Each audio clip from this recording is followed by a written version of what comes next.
Students, आप सभी खूब मन लगा करके पढ़ रहे होंगे, आपकी तैयारी खूब अच्छी चल रही होगी। एक तो आपको ये सूचना दे दें कि सरकार रीट में थर्ड ग्रेड भर्ती में 2 पेपर कर सकती है, जैसा कि आजकल समिति है और इस पर काफ़ी जोर से चर्चा चल रही है। एक सभी स्टूडेंट चाहे साइंस के हो, आर्ट के हो, राजस्थान जोड़ने की संभावना अधिक है, क्योंकि दूसरे राज्यों से जो स्टूडेंट आते हैं उनको रोकने के लिए राजस्थान का सिलेबस राजस्थान के बच्चों के अनुकूल हो, तो इसकी संभावना है। तो आप तैयार रखेंगे, राजस्थान को कुछ सब्जेक्ट में जोड़ने की बात है दूसरे पेपर में, उसी के अनुसार तैयारी कर लेंगे। तो विशेष रूप से राजस्थान को लेंगे और जो आपका सब्जेक्ट है उसको लेंगे। धीरे धीरे तय हो जाएगा आपको क्या करना है। हम राष्ट्रीय आंदोलन ले रहे हैं, राष्ट्रीय आंदोलन को बड़े विस्तार से ले लिया और इसमें सभी चीजें ले ली। कुछ बच्चों को राष्ट्रीय आंदोलन बड़ा जरूर लगता है, पर आपको एक जगह एक साथ इतना मैटर मिल रहा है, इसके आप नोट्स बना लेना और ये कहीं कहीं एग्जाम में आते ही हैं। जैसे रीट का जो सिलेबस है उसमें 1919 से है गांधी जी का राष्ट्रीय आंदोलन में योगदान, पर हमने पूरा ही राष्ट्रीय आंदोलन ले लिया है और सभी कर भी लेंगे आगे की संभावना देखते हुए। साथ में कुछ बच्चे पटवारी के एग्जाम दे रहे हैं, रेट देने वाले, कुछ दूसरी और एसएससी की एग्जाम देते हैं, तो ये हर जगह काम आएगा, इसीलिए इसके पार्ट ज़्यादा हो रहे हैं। तो इसमें बहुत चिंता नहीं करें, इम्पोर्टेंट चीज़ें हैं, हर एग्जाम के सिलेबस में होते हैं, इसको याद करेंगे। आज हम एक इम्पोर्टेंट टॉपिक ले रहे हैं, भारत छोड़ो आंदोलन। वेरी वेरी इंपॉर्टेंट क्वेश्चन है एग्जाम की दृष्टि से। गांधी जी के 3 टॉपिकों में ज्यादा प्रश्न आते हैं, असहयोग आंदोलन, सविनय अवज्ञा आंदोलन और तीसरा है भारत छोड़ो आंदोलन। खूब इंपॉर्टेंट है ये भारत छोड़ो आंदोलन। एक तो स्टूडेंट इसकी तिथि में कंफ्यूज रहते हैं, कुछ 7 अगस्त करते हैं, कुछ 14 जुलाई करते हैं, तो आप इसकी तिथि 8 अगस्त 1942 ही करना। ये सेकंड ग्रेड में पूछा था, थर्ड ग्रेड में पूछा हुआ है, काफी एग्जाम में है, तो इसकी तिथि है 8 अगस्त 1942। क्या था भारत छोड़ो आंदोलन, इसकी पृष्ठभूमि सुनो। हम पहले पढ़ चुके हैं 1 सितंबर 1939 को हिटलर ने पोलैंड पर आक्रमण कर दिया और 3 सितंबर 1939 को लॉर्ड ग्रिम्बिथको ने बिना भारतीयों को पूछे भारत को जर्मनी के विरुद्ध युद्धरत राष्ट्र घोषित कर दिया। यहाँ द्वितीय विश्व युद्ध में जापान जो जर्मनी के पक्ष में था, जर्मनी के पक्ष में था, जर्मनी की तरफ से लड़ रहा था, इसने एशिया में काफी बढ़त बढ़ा ली। जापान ने सिंगापुर, मलाया आदि क्षेत्रों पर एशिया में अधिकार कर लिया और जापान भारत पर आक्रमण करने की तैयारी कर रहा था। मतलब ब्रिटेन का जो साम्राज्य है उसकी रीढ़ की हड्डी भारत है, इस भारत पर से ब्रिटेन का साम्राज्य समाप्त करने के लिए जापान आक्रमण कर रहा था। तो महात्मा गांधी जी ने 5 जुलाई 1942 को हरिजन नामक समाचार पत्र में लिखा, अंग्रेजों भारत छोड़ो, अंग्रेजों भारत छोड़ो। इसको थोड़ा सा और विस्तार से लेंगे। इस आंदोलन का नाम जो भारत छोड़ो आंदोलन है वो क्यों है? क्योंकि इस हरिजन नामक समाचार पत्र में महात्मा गांधी जी ने एक श्रृंखला लिखी थी, लेख लिखे थे और जिसका अंतिम था अंग्रेजों भारत छोड़ो। इसी के साथ महात्मा गांधी जी ने यह भी कहा था कि जब अंग्रेजों भारत को जापान के लिए मत छोड़ो, भारत को भारतीयों के लिए छोड़ दो। यदि आप भारत में रहोगे तो भारत पर जापान का आक्रमण होगा। तो यह हमारा एक प्रश्न बनता है, गांधी जी ने भारत छोड़ो आंदोलन किस समाचार पत्र में लिखा? तो कौन से समाचार पत्र में लिखा? हरिजन में। और क्या लिखा था कि अंग्रेजों भारत को भारतीयों के लिए छोड़ दो, जापान के लिए मत छोड़ो। अब अगली जो इस समाचार पत्र के बाद फिर अगली इंपॉर्टेंट घटना है वर्धा प्रस्ताव। वर्धा प्रस्ताव कब का है? 14 जुलाई 1942। देखें वर्धा प्रस्ताव क्या था। वर्धा है महाराष्ट्र में। वर्धा महाराष्ट्र में कांग्रेस की कार्य समिति की एक बैठक बुलाई गई और उस बैठक में भारत छोड़ो का प्रस्ताव पारित किया गया। अंग्रेजों भारत छोड़ो का प्रस्ताव पारित किया गया। देखें यहाँ एक इंपॉर्टेंट प्रश्न और बन रहा है। वर्धा प्रस्ताव में गांधी जी ने कांग्रेस कार्यकारिणी समिति के सदस्यों को भारत छोड़ो प्रस्ताव पारित करने के लिए चैलेंज दिया था। और गांधी जी का क्या कथन है? गांधी जी का कथन है, मैं भारत की बालू से कांग्रेस से भी बड़ा आंदोलन खड़ा कर दूंगा। इंपॉर्टेंट है, याद रखोगे। ये कथन किसका है? मैं भारत की बालू से कांग्रेस से भी बड़ा आंदोलन खड़ा कर दूंगा। किसका कथन है? गांधी जी का। कब कहाँ का है? ये वर्धा प्रस्ताव पास करते समय 14 जुलाई 1942 को कांग्रेस कार्यकारिणी के समिति को चैलेंज किया गया था गांधी जी द्वारा। और यहाँ वर्धा में गांधी जी के भारत छोड़ो आंदोलन का प्रस्ताव पास हो गया। अब इसी वर्धा प्रस्ताव के लिए मुंबई में 8 अगस्त 1942 को पुनः भारत छोड़ो प्रस्ताव पूर्ण बहुमत के साथ पास किया गया। अब देखेंगे हम क्या क्या घटनाएं हुई भारत छोड़ो आंदोलन में।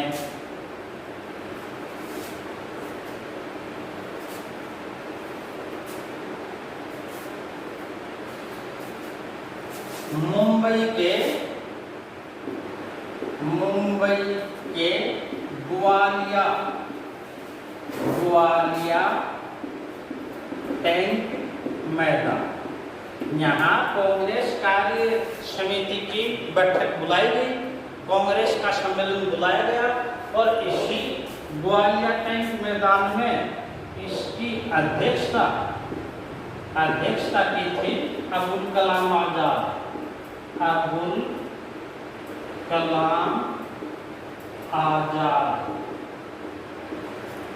अब्दुल कलाम आजाद सबसे युवा कांग्रेस अध्यक्ष थे।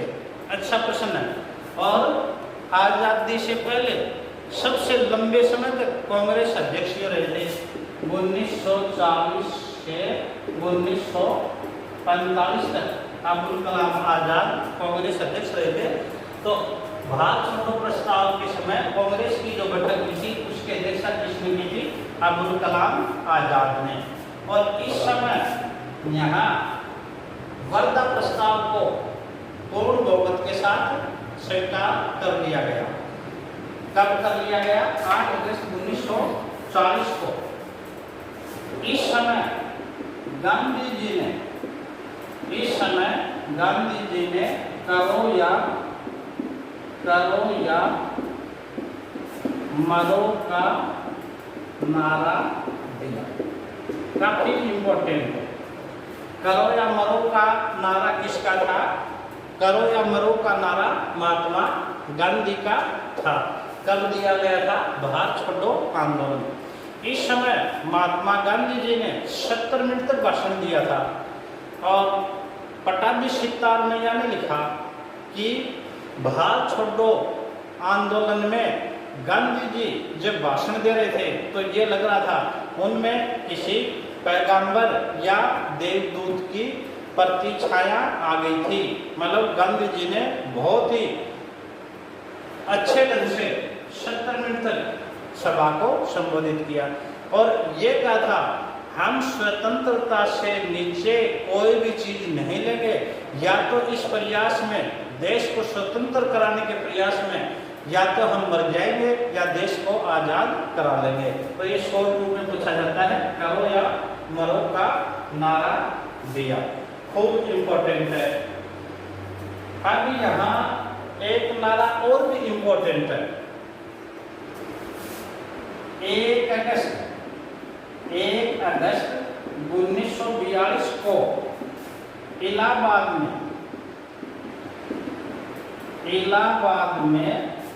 तिलक दिवस 1 अगस्त आता है। तिलक दिवस पर पंडित जवाहरलाल नेहरू ने कहा था, पंडित जवाहरलाल नेहरू ने क्या कहा था? ये कहा था हम दिलदारी तलवार से खेल रहे हैं। इस प्रयास में ये तलवार हमारे पर भी वार कर सकती है। ये किसका था? पंडित जवाहरलाल नेहरू का। यहाँ ग्वालियर टैंक मैदान में अगर भारत छोड़ो आंदोलन प्रस्ताव पारित कर दिया गया और आज खूब इम्पोर्टेंट है, ये जो ग्वालियर टैंक मैदान है ये अगस्त क्रांति मैदान के नाम से जाना जाता है। तो अगस्त क्रांति मैदान कौन सा हो गया? ग्वालियर टैंक मैदान।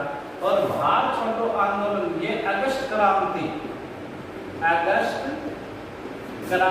के नाम से जानी जाती है।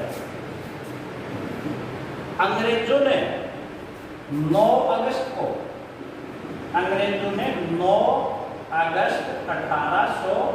1942 को सुबह ही भोर होते ही एक ऑपरेशन चलाया गया, ऑपरेशन जीरो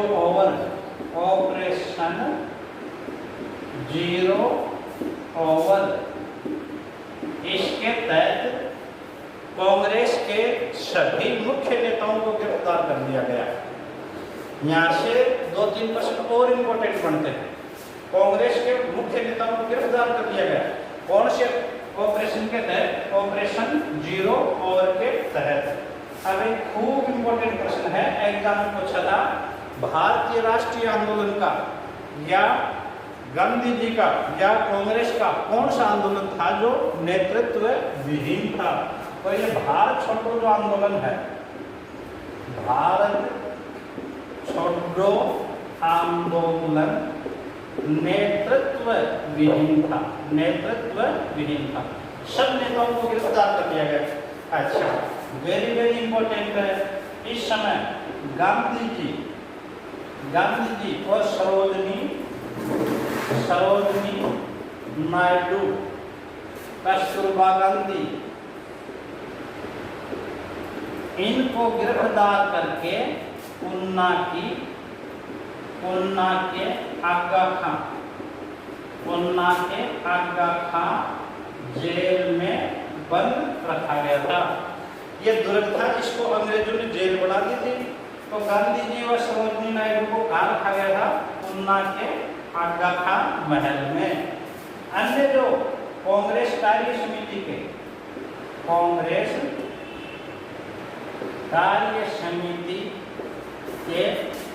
अन्य जो नेता थे, राजगोपालाचारी,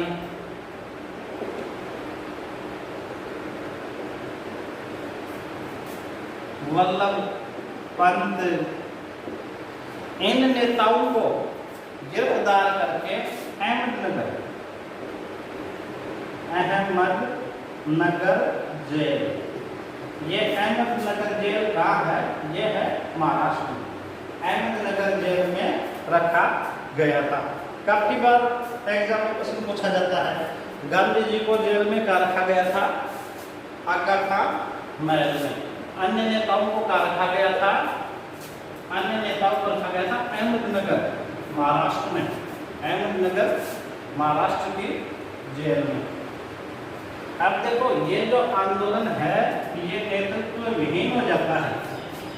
विद्यार्थी और किसान इस आंदोलन में बढ़ चढ़ करके आगे आ जाते हैं।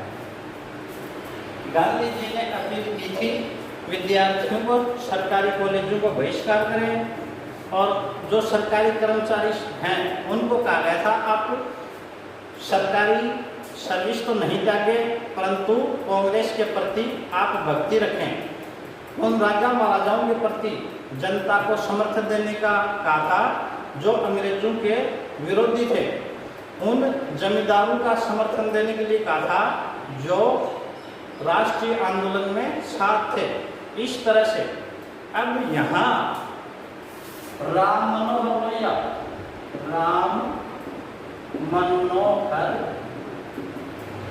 लोहिया, जयप्रकाश नारायण, अरुणा अशोक अली,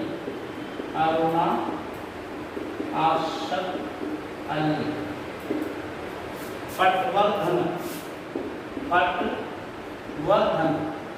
ये कांग्रेस समाजवादी दल के नेता थे। इन्होंने भूमिगत होकर इस आंदोलन को गति प्रदान की। इसी आंदोलन के दौरान राम मनोहर लोहिया, उषा मेहता आदि ने भूमिगत होकर रेडियो केंद्र स्थापित किए। ये रेडियो केंद्र मुंबई व नासिक में स्थापित किए गए। मुंबई व नासिक में स्थापित किए गए। इस आंदोलन के दौरान खूब इम्पोर्टेंट है, कुछ स्थानों पर समानांतर सरकारों का गठन किया गया, जिनमें पहली समानांतर सरकार थी बलिया है उत्तर प्रदेश, और यहाँ चित्तू पांडे के नेतृत्व में पहली समानांतर सरकार स्थापित की गई। दूसरी समानांतर सरकार थी तामलुक जातीय सरकार। ये कांगड़ी, ये मिदनापुर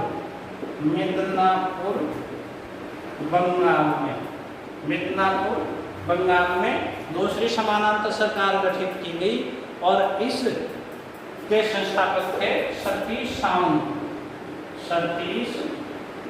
सावंत। तीसरी जो समानांतर सरकार है ये गठित की गई थी सतारा महाराष्ट्र। इसके संस्थापक थे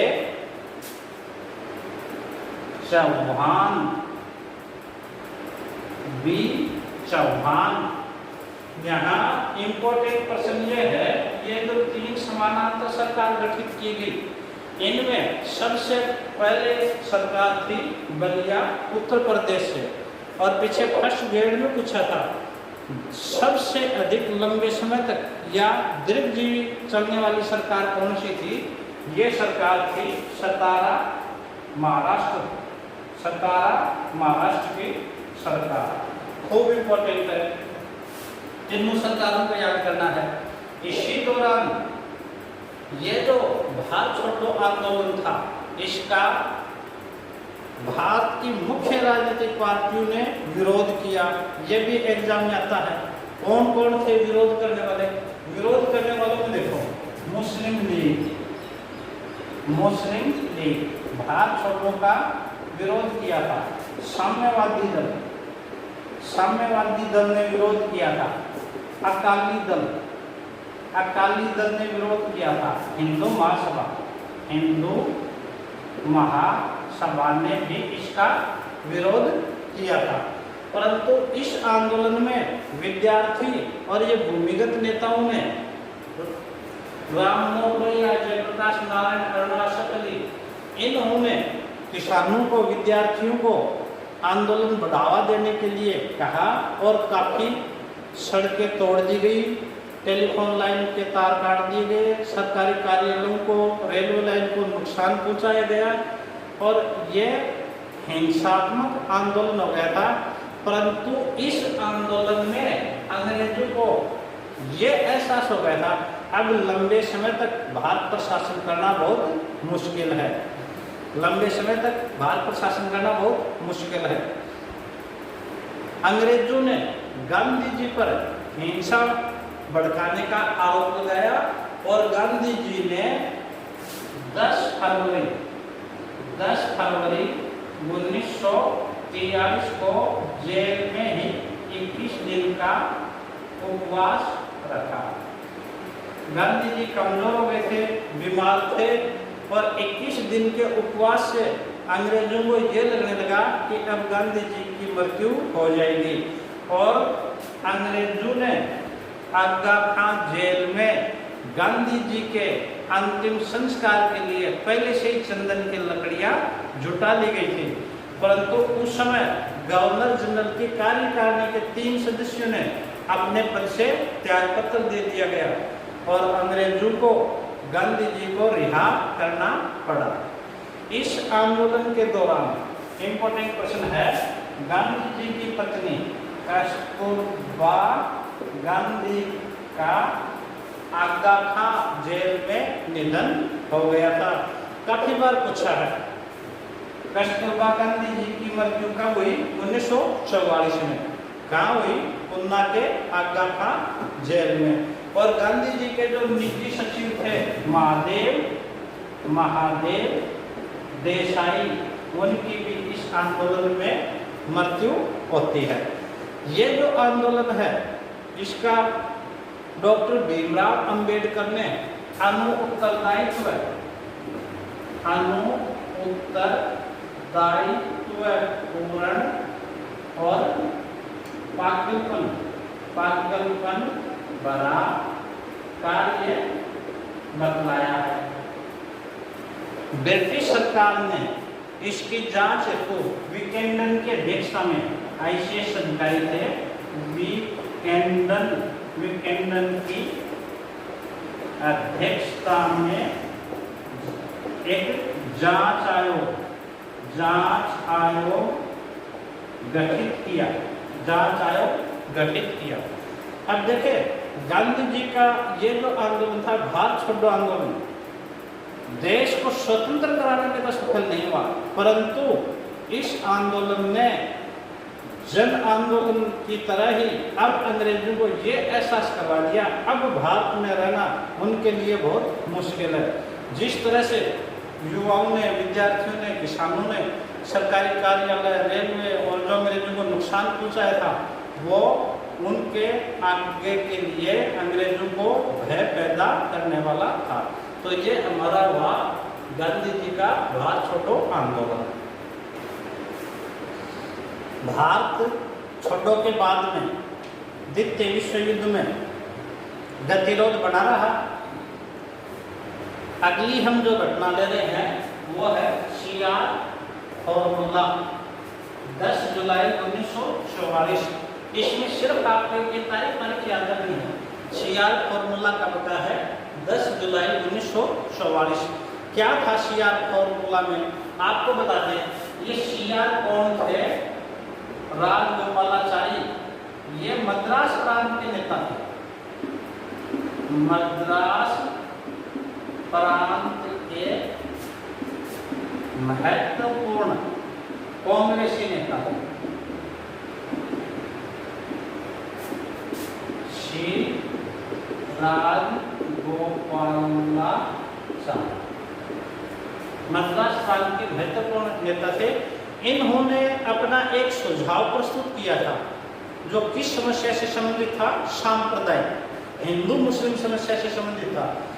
जैसे राष्ट्रीय आंदोलन में मुस्लिम लीग और कांग्रेस के मध्य या हिंदू और मुसलमानों में पाकिस्तान को लेकर के जो मांग चल रही थी, या भारत विभाजन के लिए या पृथक मुस्लिम राज्य के लिए जो चला था, उसके संबंध में अपना सुझाव दिया था 10 जुलाई 1924। इसमें क्या कहा गया था? इसमें कहा गया था कि मुस्लिम लीग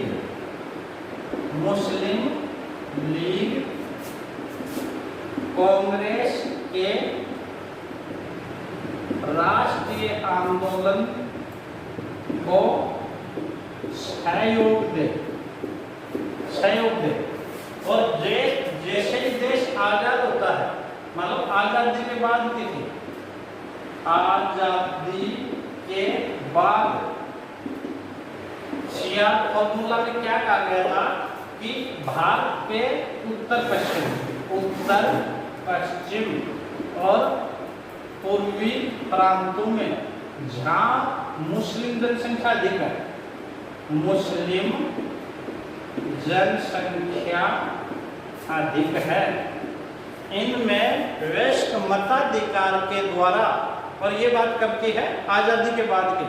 वयस्क मताधिकार के द्वारा यह जाना चाहिए कि इस मुस्लिम जनसंख्या का क्या विचार है, वो भारत में साथ रहना चाहती है या अलग होना चाहती है, और फिर अलग होना चाहती है तो उसके लिए क्या क्या, जैसे प्रतिरक्षा, संचार, इन मामलों पर क्या निर्णय करें।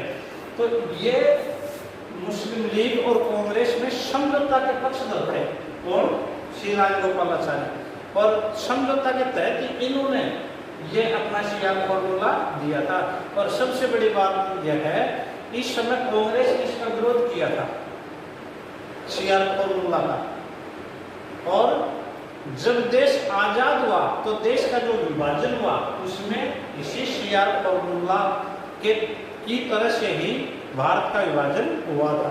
यहाँ एक प्रश्न और इम्पोर्टेंट बन रहा है, प्रथम महत्वपूर्ण कांग्रेसी नेता जिसने भारत विभाजन को स्वीकार किया था, इस सियार फॉर्मूला में ये राजगोपालाचारी ने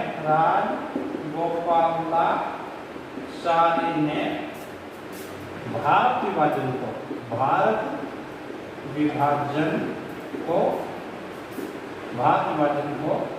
स्वीकार किया था। अब देखें, अगला हम हेडिंग लेते हैं। इधर इस सियार फॉर्मूला को लेकर के गांधी जी व कांग्रेस के मध्य काफी, गांधी जी व जिन्ना के मध्य काफी विचार विमर्श होता है, पर कोई निष्कर्ष नहीं निकलता। यहाँ एक और इम्पोर्टेंट प्रश्न बन रहा है, very very important. Gandhi ji ने मोहम्मद अली जिन्ना को कायदे आजम, याद रखना इसको, कायदे आजम जिसका अर्थ होता है महान नेता या बड़ा नेता कहा।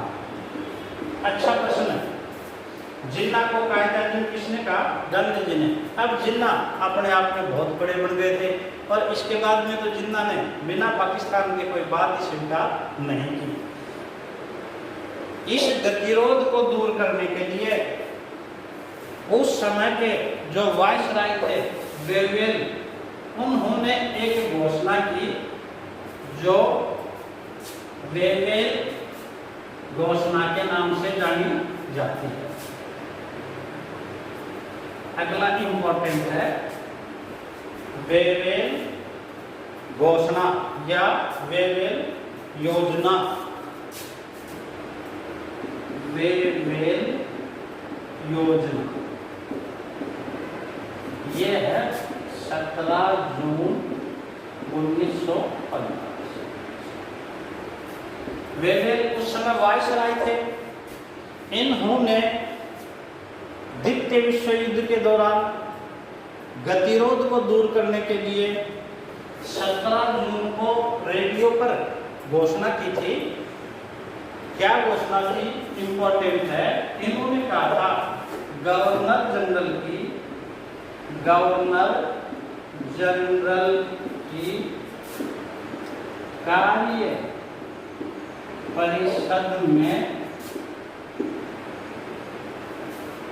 कार्य परिषद का पुनर्गठन किया जाएगा और उसमें कमांडर इन चीफ को छोड़कर सभी पद भारतीयों के पास होंगे। परिषद में कमांडर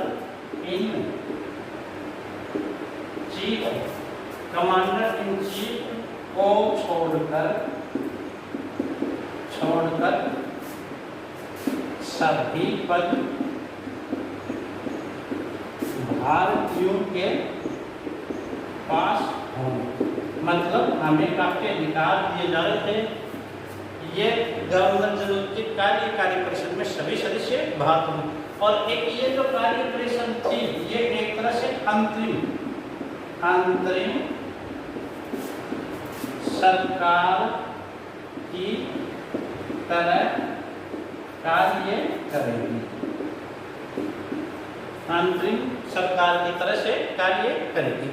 ये किया था लॉर्ड वेवेल ने, और इस समय भारत सचिव था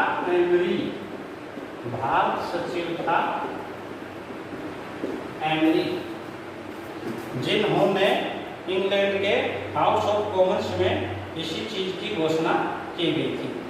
अब देखो, इस पर वेवेल योजना पर विचार करने के लिए शिमला सम्मेलन, अगला दिन शिमला सम्मेलन बुलाया गया। और ये कब से बुलाया गया? 25 जून 1945 से, और ये 14 जुलाई तक चला। 14 जुलाई 1945। सुनो, देखो शिमला सम्मेलन में क्या होता है। इस गवर्नर जनरल की कार्यकारी परिषद पर विचार करने के लिए इसमें 21 मुख्य नेताओं को बुलाया गया। भारत की जो महत्वपूर्ण पार्टियां थी उनके 21 मुख्य नेताओं को बुलाया गया, जिनमें कौन थे? इसमें नेहरू, मोहम्मद अली जिन्ना, अब्दुल कलाम आजाद, सरदार पटेल, तारा सिंह, इस्माइल खान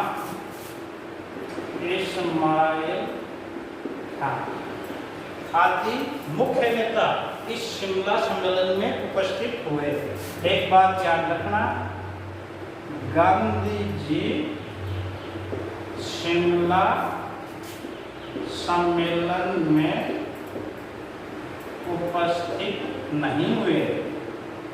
इस समय गांधी जी शिमला में थे जरूर, पर शिमला का जो वायसराय के अधीन जो सम्मेलन था उसमें उपस्थित नहीं हुए। इसमें फिर विवाद हो गया। इसको लेकर के गवर्नर जनरल की कार्यकारी परिषद को लेकर के कांग्रेस और जिन्ना में पुनः विवाद हो गया। अब मैं आपको एक बात और बता दूं, इसमें कांग्रेस का अध्यक्ष कौन कर रहा था? अब्दुल कलाम आजाद कांग्रेस का प्रतिनिधित्व कर रहे थे। किस बात को लेकर के विवाद हुआ जिन्ना और कांग्रेस में? इसमें यह कहा गया था, इस कार्यकारिणी में 14 सदस्य थे, जिसमें जो मुस्लिम सदस्य नियुक्त होने थे उसके लिए जिन्ना ने कहा कि मुस्लिम सदस्य केवल मुस्लिम लीग ही नियुक्त करेगी। कांग्रेस ने इस बात को स्वीकार नहीं किया, क्योंकि कांग्रेस में भी मुस्लिम सदस्य थे, मुस्लिम नेता थे इस समय। अब्दुल कलाम आजाद जो कांग्रेस अध्यक्ष थे, यदि वो भी इस कार्यकारिणी में सम्मिलित हो तो इस पर अधिकार दिया गया मुस्लिम लीग को। इस बात पर यह जो शिमला सम्मेलन 25 जून 1945 को प्रारंभ हुआ था, और इसको लॉर्ड वेवेल ने 14 जुलाई 1945 को इसके समापन की घोषणा कर दी और इस तरह से शिमला सम्मेलन भी असफल हो जाता है। इन घटनाओं का आप याद कर लेंगे, तारीख से पूछ लेते हैं। सीआर फॉर्मूला, फिर वेवेल योजना, शिमला सम्मेलन।